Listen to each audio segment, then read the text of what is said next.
दिल्ली के बवाना इलाके में एक फैक्ट्री में जबरदस्त आग लग गई। आग बुझाने के लिए फायर ब्रिगेड की 22 गाड़ियां मौके पर पहुंची और सख्त मशक्कत के बाद आग पर काबू पाया। राहत की बात यह है कि कोई जानी नुकसान नहीं हुआ है।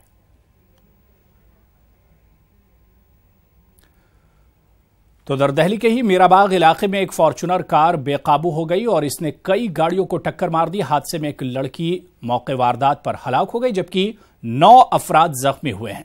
तमाम जख्मियों को अस्पताल में दाखिल किया गया है, जिनमें एक की हालत नाजुक बताई जा रही है। बताया जाता है कि कार का ब्रेक फेल होने की वजह से यह हादसा पेश आया।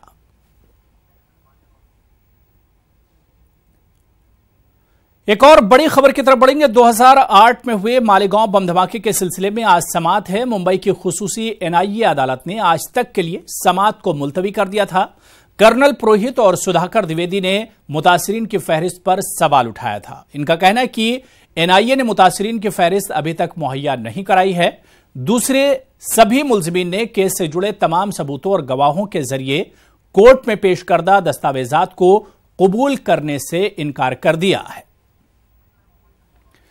चलिए इस खबर पर और बातचीत करेंगे। अमित तुराय हमारे नुमाइंदे मुंबई से हमारे साथ जुड़े हुए हैं। अमित, जानना चाहेंगे मालेगांव 2008 ब्लास्ट केस को लेकर आज सुनवाई होने वाली है, क्या कुछ अहम होगा आज की सुनवाई में? अमित, देखिए, निश्चित रूप से एनआईए ने कोर्ट को 286 गवाहों और 216 अलग अलग दस्तावेजों की एक लिस्ट सौंप दी है। लेकिन जब पिछली बार सुनवाई हुई थी 12 तारीख को, तो उसमें हमने ये देखा था कर्नल पुरोहित और सुधाकर द्विवेदी ने पीड़ितों के लिस्ट पर ऑब्जेक्शन उठाया। तो उन्होंने कहा था कि एनआईए ने पीड़ितों की लिस्ट अभी तक मुहैया नहीं कराई है।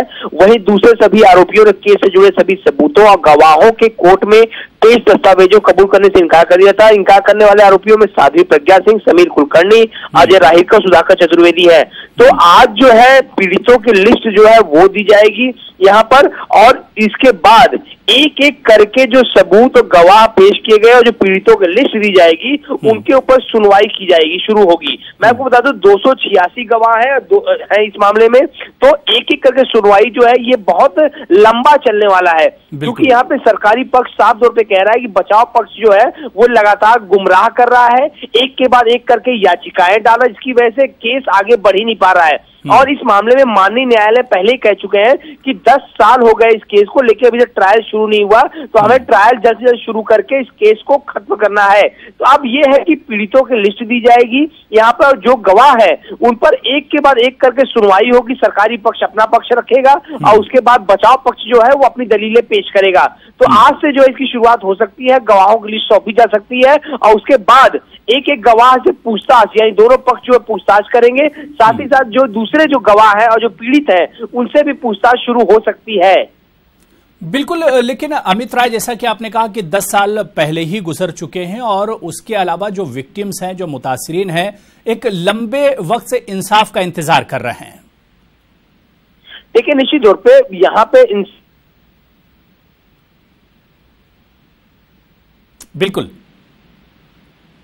तो जो है कार्रवाई करने की बात की गई थी, लेकिन यहाँ पे लगातार उस एक्ट के खिलाफ जो है कर्नल पुरोहित याचिकाओं पे याचिकाएं डालते जा रहे हैं। तो आज ये भी महत्वपूर्ण देखना होगा कि यूएपीए के खिलाफ जो है कर्नल पुरोहित का क्या स्टैंड कोर्ट में होता है।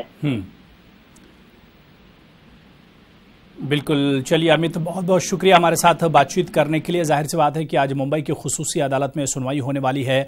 जो मुतासरीन है, विक्टिम है, उनकी भी नज़र इस पूरी आज की सुनवाई पर रहेगी, क्योंकि आज कोर्ट में तय होगा कि किस तरह से सुनवाई होनी, क्योंकि एक लंबा अरसा इस पूरे मामले में गुजर चुका है। आगे बढ़ेंगे, दिल्ली के मौसम की आलूदगी की बात कर लेते हैं। फजाई आलूदगी मामले में आज एनजीटी टर्मिनल के सामने 5 रियासतों के चीफ सेक्रेटरीज पेश होंगे, जिनमें यूपी, पंजाब, हरियाणा, राजस्थान और दिल्ली के चीफ सेक्रेटरी शामिल हैं।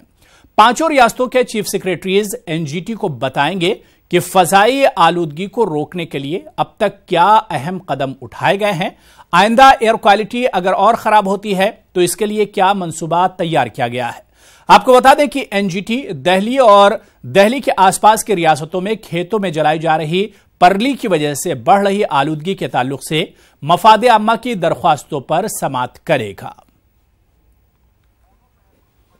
और सुशील पांडे हमारे नुमाइंदे फोन लाइन पर हमारे साथ जुड़े हुए हैं। सुशील, पॉल्यूशन को लेकर एनजीटी में आज जो मीटिंग होने वाली, जो बैठक होने वाली है चीफ सेक्रेटरीज की, पॉल्यूशन कंट्रोल को लेकर, यह मीटिंग काफी अहम मानी जा रही है। जी देखिए, बिल्कुल साफ तौर से एनजीटी ने पिछली सुनवाई के दौरान काफी नाराजगी जताई थी, और नाराजगी इसलिए जताई थी कि जो तमाम राज्य सरकारें हैं उन्होंने फिलहाल पोल्यूशन के लेवल को कम करने के लिए और पराली को जलाने को लेकर जो पोल्यूशन होता है उसको लेकर कोई कठोर कदम नहीं उठाया था, और इसीलिए तमाम राज्य सरकारों के मुख्य सचिव को पेश होने का आदेश एनजीटी ने दिया था। आज जो सुनवाई होगी उसमें तमाम जो राज्य सरकारें हैं, यानी कि 5 राज्य सरकारों द्वारा जो मुख्य सेक्रेटरी आएंगे, जिसमें दिल्ली, पंजाब, हरियाणा, उत्तर प्रदेश, ये तमाम राज्य सरकारों के मुख्य सचिव एनजीटी में अपनी दलीलें रखेंगे और एनजीटी को यह समझाने की कोशिश करेंगे कि प्रदूषण को रोकने के लिए जो एनजीटी ने इससे पहले आदेश दिए हैं, उन आदेशों की जमीनी हकीकत क्या है, वो कौन कौन सी उन्होंने कदम उठाए हैं। क्योंकि एनजीटी ने साफ तौर से कहा था कि प्रदूषण का जो असर तमाम राज्य सरकारों द्वारा कदम न उठाने पर बढ़ा है, उसको लेकर खासी नाराजगी जताई थी एनजीटी ने। एनजीटी ने कहा था तमाम राज्य सरकारें के जो मुख्य सचिव हैं वो एनजीटी में पेश हो और वो बताएं कि उन्होंने क्या क्या कदम उठाया है। सबसे महत्वपूर्ण बात इसमें हरियाणा और पंजाब का है, जहां पर किसानों द्वारा जो पराली जलाया जाता है उसको रोकथाम के लिए जो तमाम राज्य सरकारें हैं उन्होंने क्या कदम उठाया है। इससे पहले पराली जलाने को लेकर जो प्रदूषण का स्तर बढ़ता था उसको रोकने के लिए एनजीटी ने विस्तृत फैसला सुनाया था कि तमाम राज्य सरकारें क्या क्या कदम उठाकर पराली जलाने से किसानों को जागरूक कर सकती हैं, उनको बता सकती हैं। इस संबंध में भी तमाम राज्य सरकारों को आज कोर्ट में अपनी दलीलें देनी भी हैं, और देखना इसमें यह होगा कि क्या तमाम राज्य सरकारों द्वारा जो मुख्य सचिव आज एनजीटी में पेश हो रहे हैं वो अपनी क्या कुछ दलीलें देते हैं, क्या वो अपनी दलीलों से एनजीटी को संतुष्ट कर पाते हैं या नहीं। क्योंकि प्रदूषण का जो स्तर बढ़ रहा है उससे जो आम जनमानस है वो काफी परेशान है, और राज्य सरकारें फिलहाल प्रदूषण पर रोकथाम करने के लिए नाकाम सी हो रही हैं, और इसीलिए एनजीटी ने गंभीरता दिखाते हुए तमाम राज्य सरकारों को आज मुख्य सचिव पेश होने का आदेश दिया है। बिल्कुल, चलिए बहुत बहुत शुक्रिया सुशील हमारे साथ जुड़ने के लिए और अपडेट करने के लिए। तो आज एनजीटी में 5 रियासतों के चीफ सेक्रेटरीज हाजिर होंगे और एक तरह से सुनवाई होने वाली है कि आखिर इस आलूदगी पर, जो फजाई आलूदगी, इस पर काबू क्यों नहीं पाया जा रहा है, कमी आखिर कहां पर रह जा रही है, या एहतियाती कदम क्या कुछ उठाए जाएं। आगे बढ़ेंगे। आज आधे दिन तक दिल्ली में सरकारी दफातर बंद रहेंगे। फूल वालों के सैर प्रोग्राम की वजह से आज दिल्ली के सरकारी दफातर हाफ डे है। फूल वालों की सैर प्रोग्राम का इनेकाद मुगलिया दौरे हुकूमत से चला आ रहा है। 1962 में सैरगुल फरोशा को दोबारा शुरू किया गया। इस प्रोग्राम में शहनाइयों की गूंज के दौरान फूलों की चादर ख्वाजा कुतुबुद्दीन बख्तियार काकी के मजार पर चढ़ाई जाती है।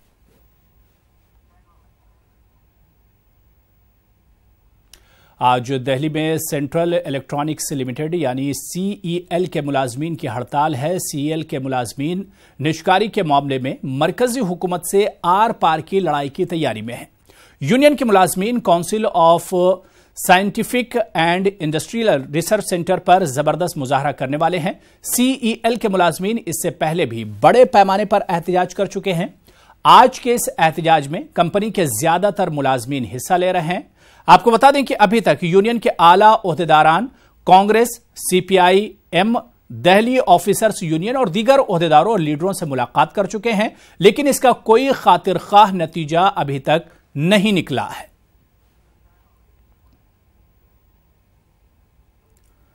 केरल हुकूमत ने आज ऑल पार्टी मीटिंग तलब की है। इस मीटिंग में सबरीमाला मंदिर से मुतालिक तमाम तनाज़ों को हल करने से मुतालिक इक़दाम पर गौर व खौज किया जाएगा।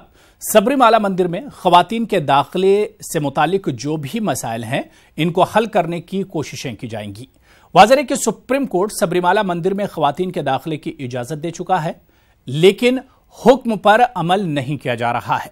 अय्यप्पा के अकीदतमंद ख़वातीन के दाखिले की मुखालफत करते रहे हैं।